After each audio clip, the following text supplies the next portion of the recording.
Yeah, exactly. I don't think it was. I don't think it was that My deep. initial thought. I mean, that makes sense. That makes sense to me. My initial thought was just like it's sort of just a juxtaposition to the desert, where she wanted to be in a body of water, as Hmm. sort of just like a countermeasure to like the loneliness of the desert, is to be just like surrounded by something and like compacted into things. I think That it's was my both. initial thought. I think that it's both true. I mean, when she's in the desert, like you would just like want a body of water to be in, and when she's given the kanji for it, again, she's like metaphorically giving her the basin now. And as soon as she's in it, like now it's overflowing, and that's when she really starts crying, which I enjoyed a lot. It took me a while. I had to rewatch it a few times. And I had to like ask a lot of sources like, is this deeper than it is? And it's like, no, I don't think so. I think it is just like Well, a you never know. metaphor. Sometimes it is. It is just like a metaphor. Yeah, sometimes it is though, because kanji works weirdly like that. I think that's where I've learned recently that kanji, if there's kanji is shared with other words, sometimes it can have deep meanings. Sometimes it doesn't, but it's not a strict rules. But sometimes though, Yeah. and I personally Most hate of the it. time, it's just a pun. Yeah, and it was driving me Do a funny it was word driving for me it. insane trying to figure it out. But I think as soon as I checked the episode name and I saw that it was overflow, I was like, nope, I think that's literally it.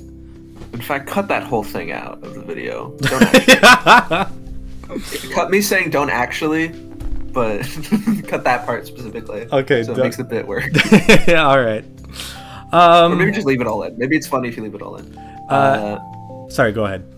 I think the reason that the show didn't have like a little, besides the fact that it'd be like weird and awkward for like an anime to like pause and like dissect the kanji and stuff, it'd just be kind of like weirder to flow that, and they didn't show like her thinking about the kanji. I think the reason for that is because the anime and the direction it seems to go in is like a more realism direction, and so sort of having like more cartoonishy effects of like a thought bubble coming out and her thinking the kanji probably would have not worked as well, because like whenever they do like imagery that like isn't like, you know, one to one with real life, it's very sparingly. I think literally in this episode it's like it's Makio having visions of her sister and also the desert, and I think that that's literally it. I think it was a good. Why my memory is going on. Yeah, I think it was a good So choice. it seems like stuff like that, the direction is like more minimalistic, where they don't want to overuse stuff like that. Yeah, and I think that's fair. Well, I think the anime has gone a better direction of introducing the idea of the basin, or not the basin, the desert early, because this actually doesn't happen until like much later, or not super much later, but a little bit later in the manga.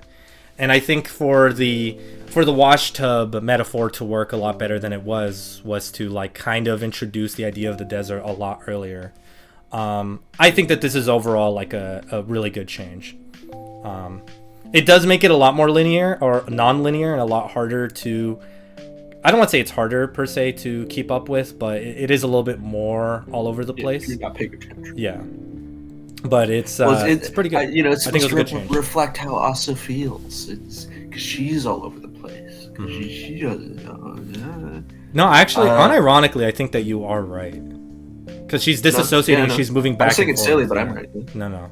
Yeah. Even though I say all that, I didn't feel endeared to Asa very much in this episode. I did feel endeared to Makio because she was cool and she had funny lines.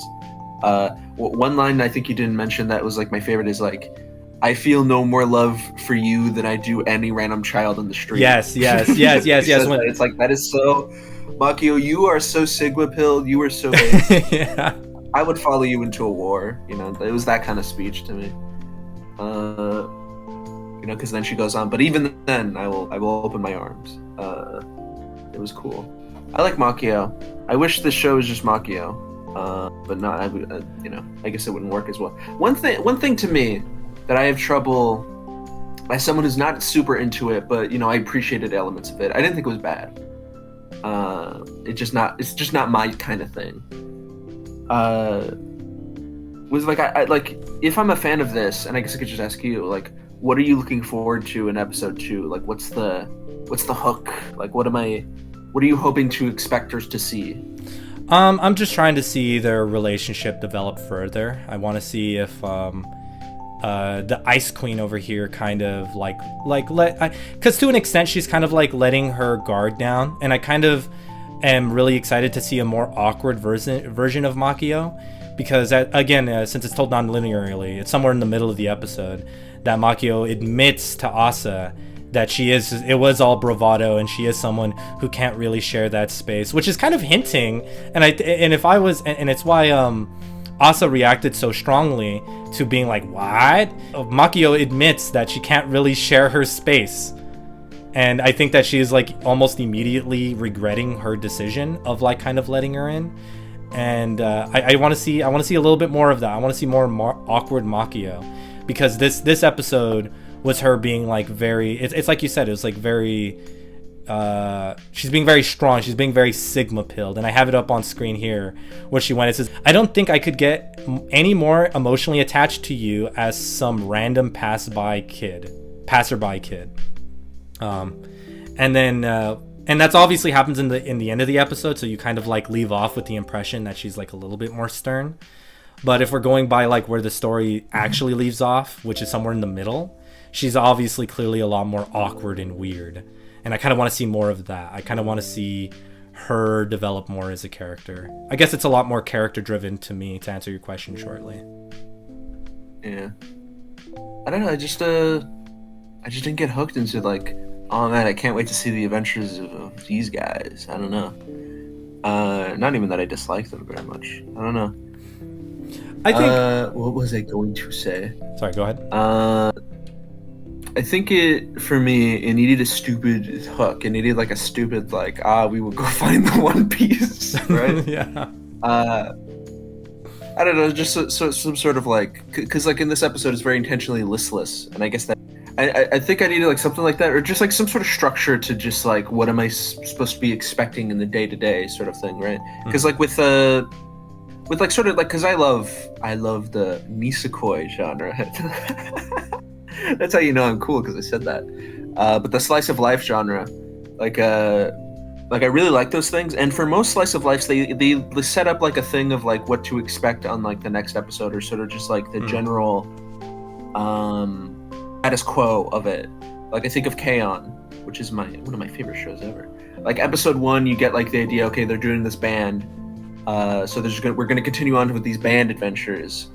But with this, it's just like, is she gonna go to school in episode 2? Like, what's gonna happen? I don't know. I don't know. Maybe as the show, I have a feeling that like I probably could get bought in. Like, if the show goes on, more than likely, I feel like I will be bought in if it does set up like the structure more, and then I can think about it more like that. I think one of the things that hooks me more than anything else is the fact that like how weird their dynamic is. Kind of like where it is, or kind of where it leaves off.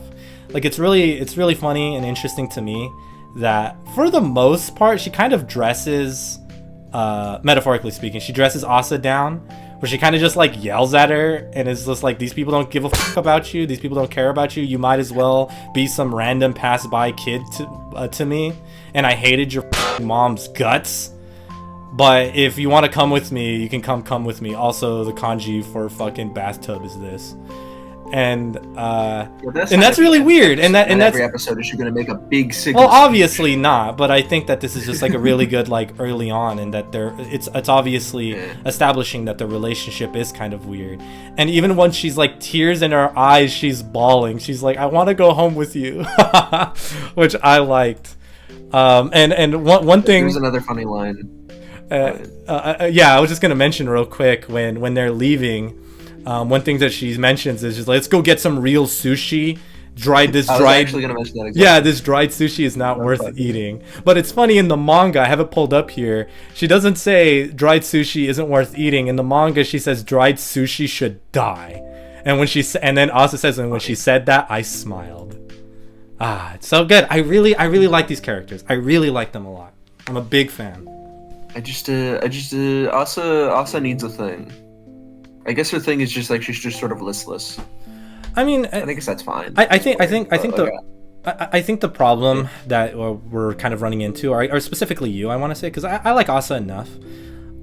It's just kind of establishing that she is kind of a disassociating. It's kind of hard to let this character shine when she's being introduced as a character who is going through a lot, and anytime she is like forced or told or asked anything about how she feels right now, she immediately disassociates. She's kind of like not thinking, which I think is like the majority of what she's like throughout this episode. And the only times you get like real like crazy emotion from her is in the beginning when she's singing. And again, like I've said 1,000 times, their relationship is obviously more developed at this point. It happens when she kind of doesn't believe when she reacts to Makio essentially saying that she's not someone who can share her space. And then at the very end when she's crying because she's finally given that wash tub that she overflows in as soon as she's given it to her, as soon as she's given it. So I think it's kind of hard to let Asa super shine, but I think that there's enough here for me personally to like this character and hope I see where they go. Personally speaking, I did appreciate comedy. There was more comedy in this than you'd expect. It's not like super in your face, but there's just like these little moments of just like, oh, that's cute. That's a funny thing. Which is nice. Is there any more? If this was like super dramatic, just with nothing like that, I think I would die. I don't know. Works that take themselves like a bit too seriously. It's always hard for me sometimes. So like there being like some comedy and stuff is nice. All right. Well, do you have any more thoughts? Any more brain worms? We've already been recording for like half an hour. I think it'll be very funny if it happens. I know no one likes it, but you have to understand that it makes me laugh. So. Okay. I hope that doesn't happen, but I'm interested to see where the relationship goes. I doubt it does. I think if that did happen, I think we would have heard about it by now. Yeah, you're probably right. I've been looking at a few things. It's sort of a thing where like whenever that happens in a show or series, even if that show or series isn't like super popular, it'll just like sort of get out because it's such an alluring, like, oh my gosh, they did that, like with Usagi Drop. Remember that one? Yeah, we were talking about that one. Yeah, I remember you talking to me about it. I think if we're going to be ending things here, then I want to say I'm probably going to give this episode a solid 8 out of 10. I think it's a solid, good first introduction to these characters and the world that they live in, and kind of like an introduction to like where their lives are going. I think it's good. I really liked it. Uni? I would give it a 5 out of 10. 5. I thought it was alright, and there was some good moments. But it didn't personally sell me on watching more. If I wasn't doing the show, I probably wouldn't watch episode 2. Yeah, that's fair. Would be my stance. But right. It wasn't bad. Wasn't bad. I'll make that very clear. We're bad. All right, and I just before we end off, I just want to thank Uni for our beautiful background that we have this episode that he just made very quickly. I'm unfortunately a chud incel, and it's just like there wasn't a harem, there wasn't like a guy who's really strong, and everyone else was not as strong, and he was like really cool. Well, just shut up. I can protect myself on too. Uni is a huge fan. It just wasn't for me. Shut your up. All right, well, I'd say this. Maho Akko, if it was Maho Akko, this would be a different story. All right, I think this is probably a good place to leave episode 1. All right, bye-bye. Uni, you're supposed to say like bye, or like or you're supposed to be the guy that's like be like catch us in episode 2, or like if even you watch the next episode. If you watch the next episode, you will fall in love. But I can't guarantee that it'll be ethically good.